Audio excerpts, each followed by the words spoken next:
Hi everyone, welcome and welcome back to my YouTube channel RSP Odia study को।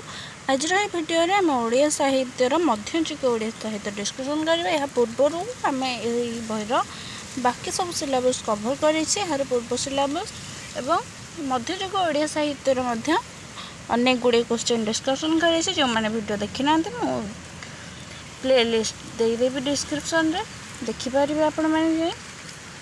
चलते dairy न कर video start करिबा। जो मैंने भिडियोटी को प्रथम थर पर विजिट करछन्ते सेमानक मोर अनुरोध कि चैनल को सब्सक्राइब करेंगे और समस्त मोर अनुरोध कि भिडियोटी को शेष पर्यंत देखिए। भिडियोटी पसंद आसले लाइक करेंगे, कमेंट करेंगे, मो सांग मान सहित शेयर करेंगे। चलते डेरी न कर भिडियोटी स्टार्ट करिबा। या पूर्व आम मध्ययुग ओडिया साहित्यर 40 क्वेश्चन डिस्कसन करथिले। यार 41 नंबर क्वेश्चन कौन रही? लोकनाथ विद्याधर नीलाद्रि महोत्सव काव्य ग्रंथ क्यों प्रसंग वर्णना करिसेंती? मध्ययुगर अन्यतम कवि हेउछंती लोकनाथ विद्याधर। से थिले राजा दिव्यसिंह देवଙ୍କ समसामयिक। से नीलाद्रि महोत्सव ग्रंथ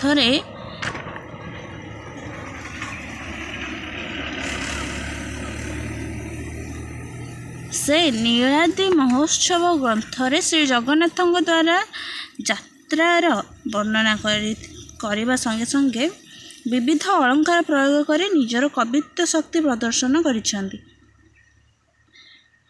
22 नंबर क्वेश्चन क अक्षर होइछि नियम?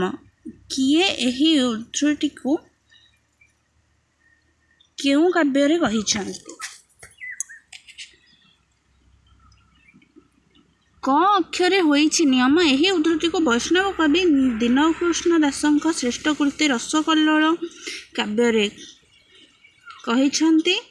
अर्थात रसकल्लोल काव्य क अक्षर नियम रे रचित होइछि।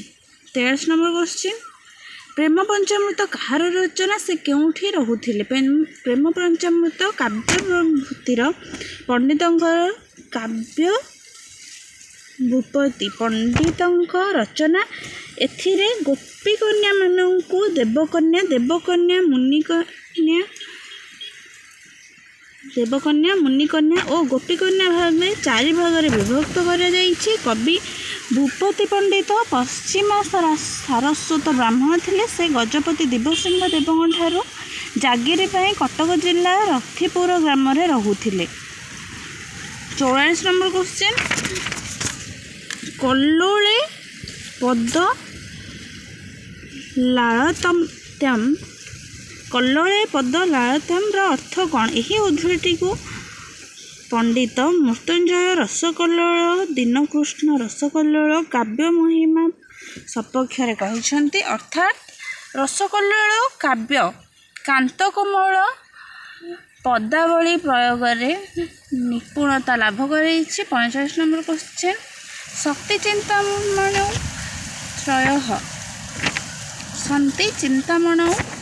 त्रयहर अर्थ कौन?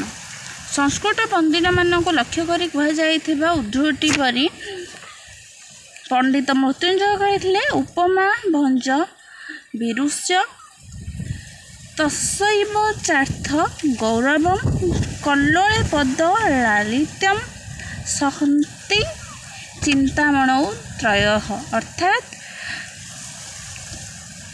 भंजंकर सृष्टि रे उपमा और अर्थ गौरव थिबा बेले दीनकृष्णंकर रसकल्लोल काव्य रे कांतकोमल पदावली परिदृष्ट हुए। किंतु एही 3 गोटी अर्थात उपमा अर्थ गौरव और दल लालित्य अभिमन्यु सामंत सिंहार रसकल्लोल काव्य रे कांतकोमल पदावली परिदृष्ट हुए। किंतु एही 3 गोटी अर्थात उपमा अर्थ गौरव और पदलालित्य अभिमन्यु सामंत सिंहार विदग्ध चिंतामणि काव्य रे रही बोली पंडित मृत्युंजय भंज दृढ़तार सह घोषणा करिसेंती। 46 नंबर क्वेश्चन किशोर चंद्रानंद चंपू कहार रचना? एथिरे क्यों प्रसंग वर्णित? किशोर चंद्रानंद चंपू कवि सूर्य बलदेव रचना। यह 34 क्रम रचित। एथिरे श्री राधाकृष्ण प्रेम भक्ति धर्म बेस नाटकीय रीति रे वर्णित होइथिबा देखा जाए। 27 नंबर क्वेश्चन,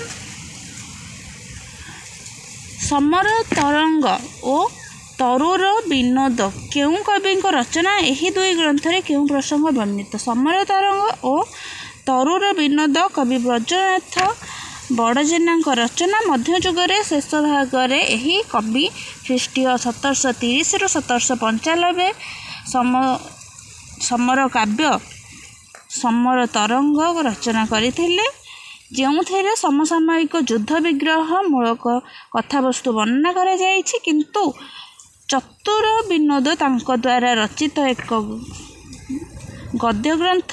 विनोद अर्थात गल्परू 4 गोटी गल्प को एथिरे रचना करी से यहाकू चतुर विनोद आख्या प्रदान करथिले। यह ओडिया भाषा साहित्यर प्रथम मार्जित गद्य ग्रंथ कहले अत्युक्ति हेब नाही। 28 नंबर क्वेश्चन, कवि ब्रजनाथ बड़जेना अ अक्षर नियम और स अक्षर नियम रे दुईटी काव्य रचना करथिले, से दुईटी काव्यर नाम कौन? कवि ब्रजनाथ बड़जेना अ अक्षर नियम अंबिका विलास और स अक्षर नियम रे श्याम रासोत्सव काव्य ग्रंथ रचना करथिले।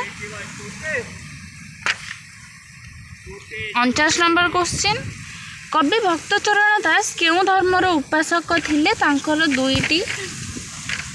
दुई गोटी रचनार नाम लेख। कवि भक्तचरण दास थिले शुद्ध प्रेम भक्तिर उपासना, मथुरा मंगल काव्य और नवबोध 34 तांकर दुई गोटी जनप्रिय रचना भाव में परिचित। शुष्क तत्व ज्ञान अपेक्षा काव्य दर्शाइबा सहित संसार प्रति अनाशक गौरव भावना को से मनबोध 34 रे प्रकाश करिसेंती। 50 नंबर क्वेश्चन, प्रेम चिंतामणि काव्य कहार रचना? एथिरे केउं प्रसंग वर्णित? विदग्ध कवि अभिमन्यु सामंत सिंहरଙ୍କ श्रेष्ठ कृति विदग्ध चिंतामणि हेले भी अन्य एक क्षुद्र रचना प्रेम चिंतामणि काव्य ग्रंथ से रचना करथिले। एही ग्रंथ रे कवि गौड़ीय वैष्णव धर्मर विभिन्न तत्व सहित राधाकृष्ण प्रेम लीलार महिमा कीर्तन करिसेंती। कवि प्रेम चिंतामणि काव्य को वीरकिशोर देवଙ୍କ 65 अंक अर्थात ख्रीष्टीय 1779 रे रचना करिथिबार सूचना प्रदान करिसेंती। वीडियोटी को एठी रखिबा। वीडियोटी पसंद आस्थिले लाइक करिवे, कमेंट करिवे, शेयर करिवे एवं चैनल को सब्सक्राइब करिवे। यार बाकी क्वेश्चन आम नेक्स्ट वीडियो डिस्कशन करिबा। वीडियोटी को शेष पर्यंत देखिथिबारु धन्यवाद।